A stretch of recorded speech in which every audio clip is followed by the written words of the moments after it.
In this video, Hubnut has gone all executive. It's a BMW 7 Series E38. So my testing of the 7 Series range continues. I've got previous videos on the E32 and also the E23.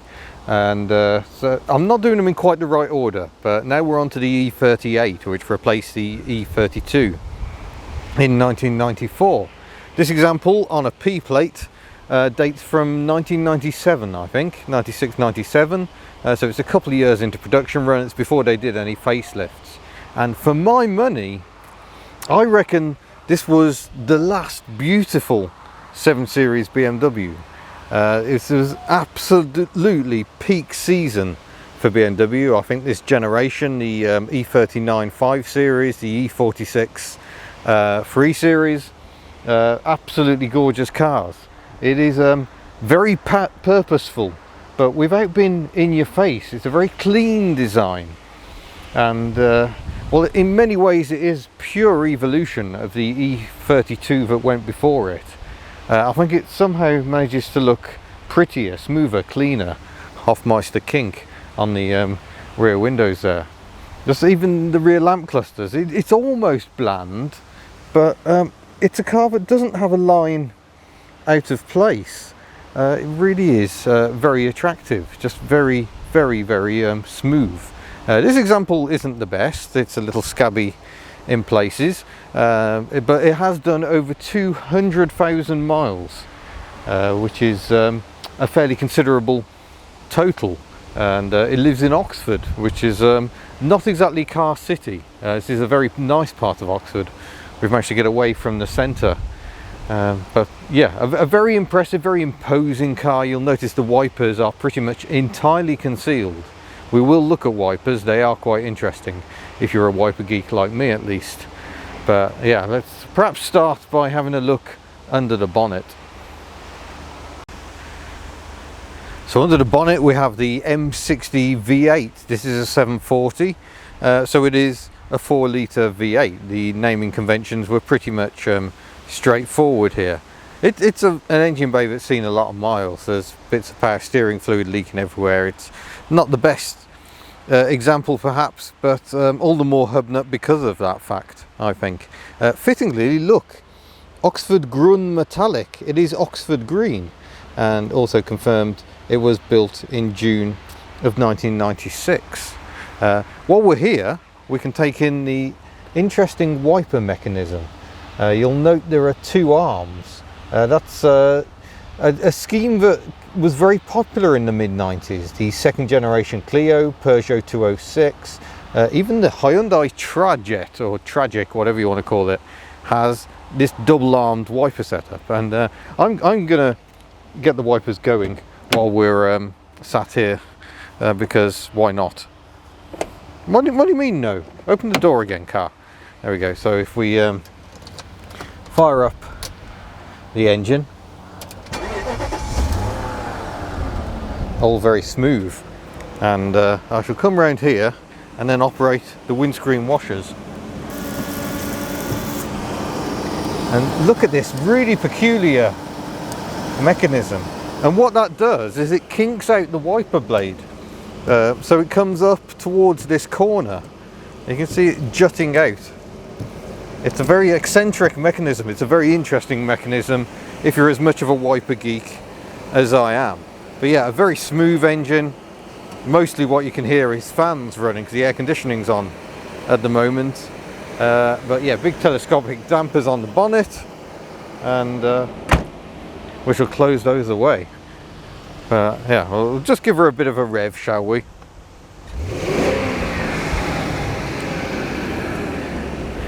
She does make some proper engine noises, I would say, and that's the sort of noise you want in your executive car, I think. We've got memory positions for the electric seats here, windows, there's a little cubby down there, little slot there, electric seat controls, many adjustments are possible. We shall turn the engine back off again, or maybe we should do a wiper test inside, just because I can. Very slight triangle of doom. is mildly disappointing. But yeah, very odd. It's effectively got left-hand drive wipers on right-hand drive, but as you can see, it clears the bit of the windscreen I need to see through very nicely indeed. So we shall turn the engine off so we can take in the interior, and given there's lots of noise from a building site, I'm going to close the door. At which point, rather like the E32, you can just hear electrical things doing their thing. There's switchgear that this sort of switchgear appeared in Rolls Royces and Bentleys. But look, we've got a phone holder, complete with the old Nokia phone. Might have to have a game of Snake on that later on. Automatic transmission, dual mode, it has sport mode, and of course you can do manual control with a sort of a Tiptronic, forward for up the gearbox and backwards for down. Hazard lights. A proper relay sound, but yeah, lovely steering wheel buttons, everything well designed, but it really does feel like very much like an evolution of the E32 BMW that came before. I think that had sliding switches for the lights. That's the fog lights on that side and the normal lights on that side. We've got a pull there to release the parking brake, which naturally I haven't applied. It is applied via a pedal. Probably not meant to wear sandals, but who cares? I am me, and that's how I do things. But yeah, very comfortable leather seats and great condition. You consider this car's done 200,000 miles, or 207,000 miles, and you know, the leather's a little dirty in here, but it's remarkably good. All the more remarkable when you consider the owner has dogs. But given some people would have had the 7 Series more as a vehicle to be driven in than to drive themselves, I think we should probably have a mooch in the back, don't you say? Right then, have the full executive experience. This is the short wheelbase, so it's not the longest version of 7 Series, but even so, if I sit in the back here, it's immediately very comfortable. The seat is actually quite low, so I've got plenty of headroom going on, and grab handles, of course they're dampened, and yeah, it feels very, very nice. We've got yeah, oh, Pegasus Theatre. We've got a little cubby box in the centre armrest down here, and I don't think we've got ski hatch access, or maybe we have. That was the first aid kit in here. Oh, and there it is. Wow. 2001-6, so it might have had an update, mightn't it? Should have a nose in here. There we go. Plenty of bandages and all sorts in there. They really did think of everything, those crazy, crazy Germans. We've also got vents in the back, as you might hope. Document reading pockets. But look, plenty of space. With a seat set for me, there's enough room. So it's not like you necessarily need the full long wheelbase spec. I'm just going to put that back in there. There we go. But yeah, very comfortable indeed. And I think some models you could have electrically adjustable seats as well. But yeah, I'm definitely feeling like the executive here. Look, we've got map reading lights as well, or just reading lights, I suppose. You might not be reading a map in the back. We've got head restraints, which I presume can be adjusted. I'm not going to try and force them. They might be getting on a bit, but yeah. Oh, there's a bit of way to travel. Right, into the boot. I don't think there's an external release, no, but oh no, there we go, an electronic release on the boot, and we're into a fairly cavernous space. What's in here? Oh, that's where your CD auto changer is. Back in the days when we had physical music. What we got under here? Oh, that just came off in my hand, that's good. Full-size spare wheel down here. And the Daily Telegraph. I might try and reattach that.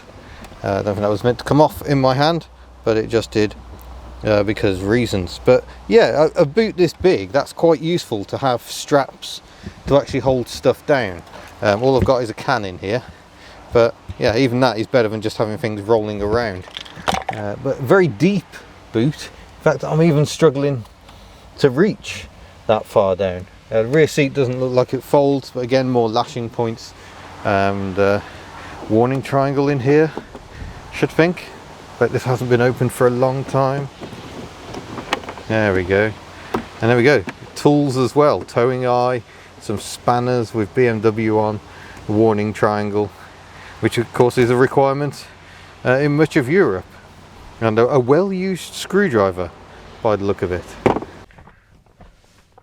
Right, the cable is at full stretch, such is the width of this car, but we'll fire up. Very smooth. I can hear all the air conditioning flaps doing their thing. We've got the aircon on. It's all in auto at the moment, different zones, heated seats. We've got it all. There's a button there to turn the traction control off, but I'm not a maniac, so I'm not going to do that. I need to pull that to release the handbrake. We're away. So very, very smooth, as you'd expect. A very smooth car. Now, one interesting thing about this test, the owner of this car, we're about to drive past him. He also has a BMW E35 7 Series, which is the model that came afterwards, the controversial one. So you'll be able to see that in a future video. In fact, here it comes now. And even watching one of my videos. All I've got to do now is remember how to get out of this estate. I think it was this way. We're on the Oxford Science Park, because science. And we'll head out and find some roads so we can give this girl a bit of an outing. But yeah, very smooth and quiet when you want it to be. And that was the thing about the 7 Series. While the BMWs have a reputation for being very sporty cars, primarily they're very smooth, very luxurious cars. So they can be fun when you want fun, but when you don't want fun and you just want to get somewhere, they can do that as well. But yeah, the owner says you have to knock it into sport mode if you really want it to perk up a bit. It can be a bit too lazy. It's about 290 brake horse, I think. So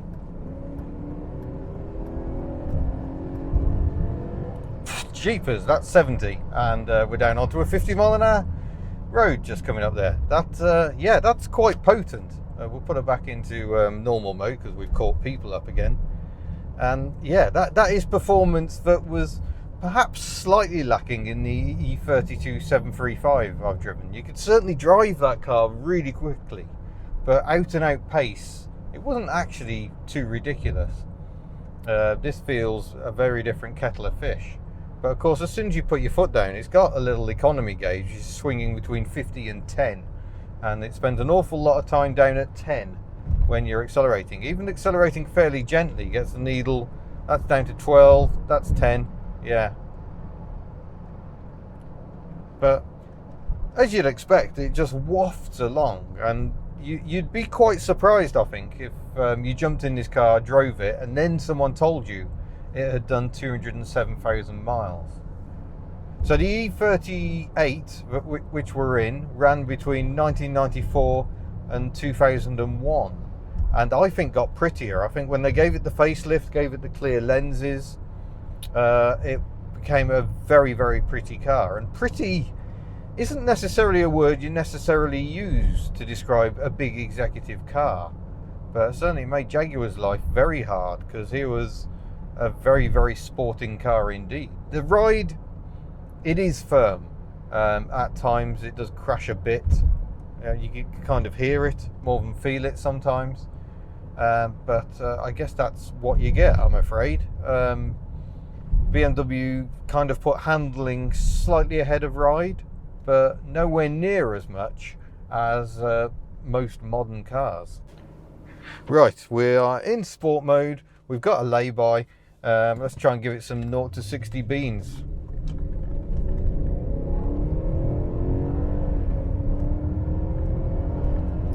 That's 60.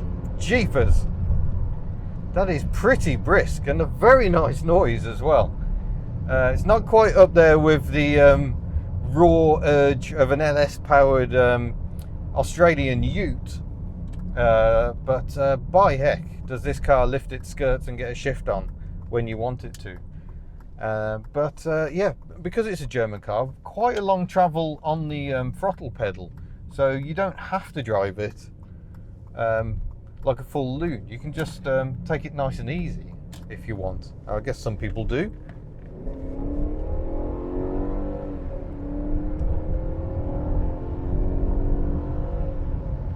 Ho, ho, ho, ho. Oh, back into normal mode. Yeah, that is good. But I mean, the steering feels so tight. There is really absolutely nothing to give the game away as to how much mileage this car has covered. I'm getting a bit performance obsessed. That happens when I'm exposed to V8 engines for long periods of time, or even fairly short periods of time. I've not even been driving that long. But yeah, it's just put it back into waft mode, and waft it'll do. And I can imagine this is a wonderful place to sit. So now we're up to 70. There is a bit of wind noise. It's a very windy day today though, but you couldn't call it excessive. And the mirrors are absolutely superb. They're enormous, so you've got a great field of vision. Very large blind spot parts at the side. So there we go. That was a very interesting test drive in the BMW 7 Series E38. Just such a classy design. I really do like it a great deal. And you can see why people drive BMWs like BMW drivers. It's because it's so much fun to do so. So I apologise for once again being corrupted by power. But like I say, stick around. We're going to do a test of the E35 7 Series next. And it should be interesting to compare. This feels very much like an evolution of what went before. But I suspect the E65 is going to be a bit special. But thank you very much for watching. Don't forget you can head to the Hubnut store and find all manner of goodies, stickers, mugs, t-shirts, hoodies, etc. You can support us via Patreon at patreon.com/hubnut. But most of all, thanks for watching, and I look forward to seeing you in a future video. Farewell.